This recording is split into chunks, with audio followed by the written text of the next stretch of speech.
안녕하세요, 마닐라장입니다. 자, 오늘 영상은 텍사스 카드하우스에서 일어난 일로서 게임 중에 상대 선수가 다른 선수의 카드를 오픈하면서 벌어진 일입니다. 자, 여기서 3번 시트의 언더더건 포지션이죠. 언더더건 포지션 저시가 40불로 오픈 레이저를 했죠.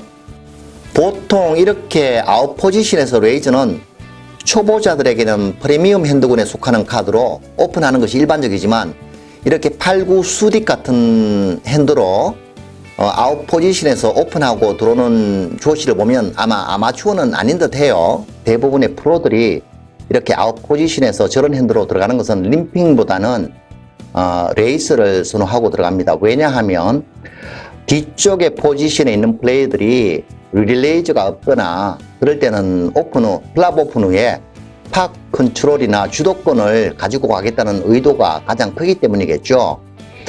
자, 이렇게 언더더건 플러스 1의 제이독도 같은 8, 9 수디스로 조시의 오픈 레이즈에 콜을 하고 들어옵니다. 자, 이런 플레이들을 볼 때 조시나 제이독이 레크레이션 플레이는 벗어난 준세미 정도는 아닐까라는 가정을 할 수가 있겠죠. 이런 상황에서 플랍의 퀸텐 듀스 레인보우 플랍이 열립니다. 샷이 157불인 상황에서 조시가 60불로 CBS를 하죠. 페이지업 상황에서 두 명의 플레이어가 각각 두 장의 랜덤 카드를 들고 있다고 할 때 플랍의 원페어도 미스할 확률이 3번 중에 2번은 되니 여기서 조시의 CBS는 맞는 플레이라고 할 수 있습니다. 자, 그런데 이런 조시의 CBS에 제이독이 콜을 하고 들어오는 것을 보면 제이독도 이미 아마추어의 수준은 아니죠.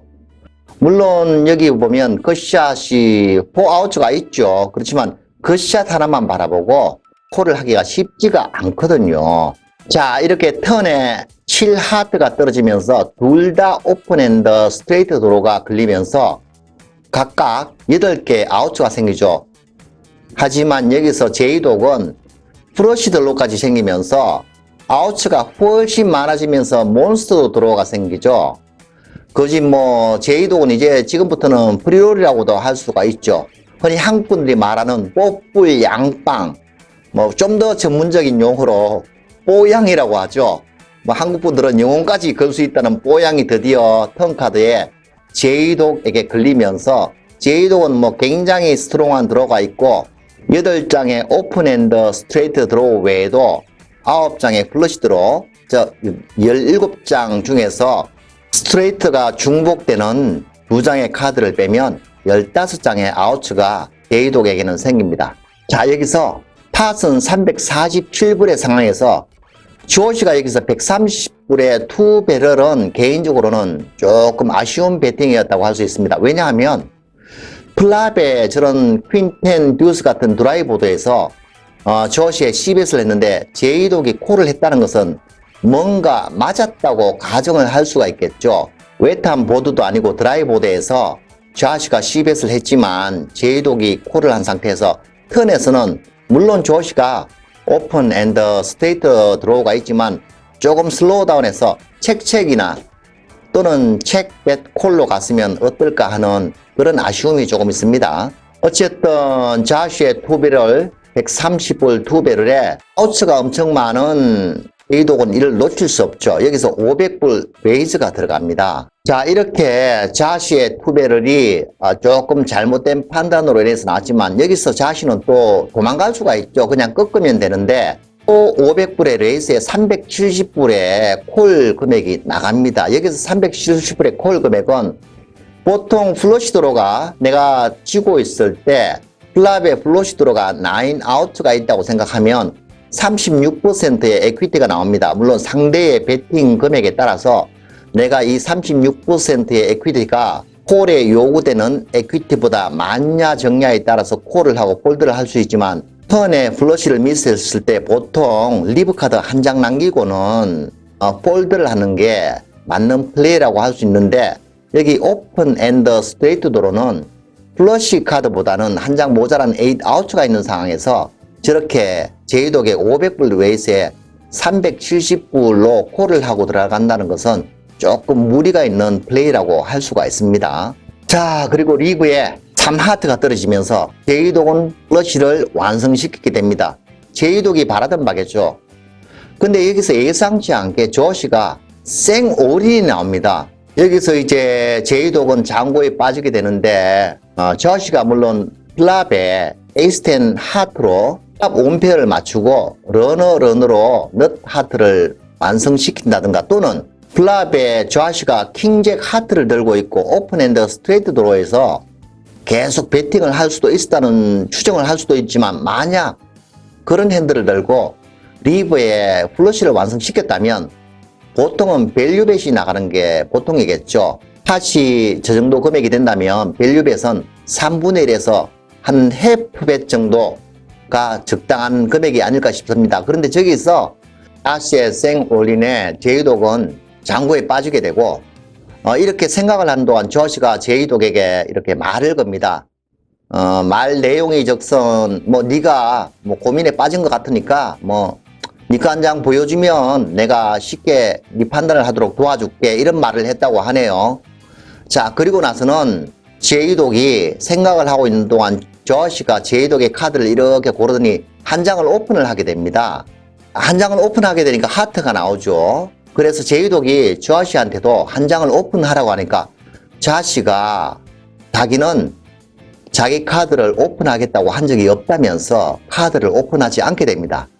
이에 제이독은 딜러에게 항의를 하고 딜러가 판단을 못하자 플로우를 부르게 됩니다.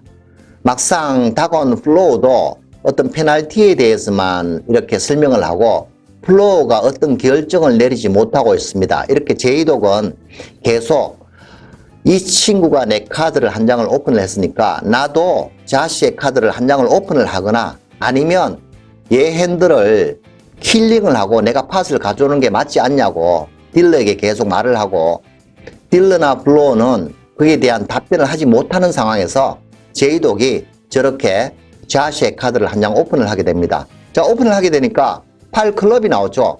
그러면 제이독으로서는 이제 질 수 있는 핸드가 없죠. 그리고 바로 콜을 하면서 자기의 올린 금액 그 1000불에 가까운 금액을 자시가 페이오프하게 되면서 이렇게 1달락이 됩니다. 자시의 이런 행동에 이 게임을 지켜보던 많은 사람들이 자시를 굉장히 비난을 하게 되죠. 상대 카드를 한 장 오픈했으면 니 거도 오픈하는 게 맞는데 어떻게 니 거를 오픈 안 하고 그럴 수가 있냐. 그리고 해설가마저도 야, 쟤 여기 당장 여기서 끌어내 하고 이런 식으로 영상이 마무리가 됩니다. 자, 그런데 이렇게 영상이 마무리가 되고 나서 밑에 댓글에 제일 첫 번째 댓글을 보면 고정 댓글에 자시가 자기의 입장을 밝히는 게 나옵니다. 그 입장은 일단은 우선은 어떤 말로도 변명의 여지가 없이 자기가 엄청난 실수를 하고 잘못했다는 사과의 말을 하는 것으로 시작합니다. 또 이렇게 사과부터 깨끗하게 하는 것을 보면 조시가 그렇게 나쁜 친구 같지는 않아요.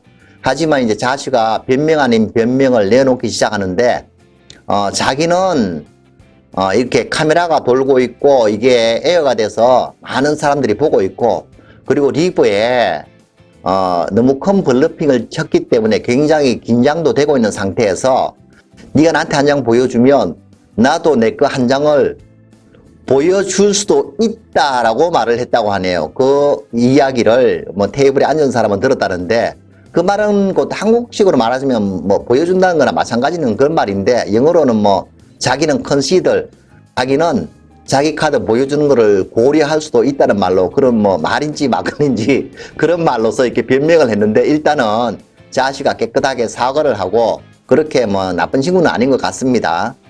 토너먼트든지 라이브 게임이든지 여러분들도 이렇게 포크나 홀덤 토너먼트나 어떤 외국에 나가서는 라이브 게임을 하신다면 상대방의 카드에 대해서 절대로 타치를 하는 것은 금기 시대였으니까 조심하시고요. 오늘 이 영상이 재밌었다면 꼭 구독과 좋아요 눌러주시고 제가 더욱 유익한 영상으로 다음에 찾아뵙겠습니다. 지금까지 마닐라 장이었습니다. 감사합니다.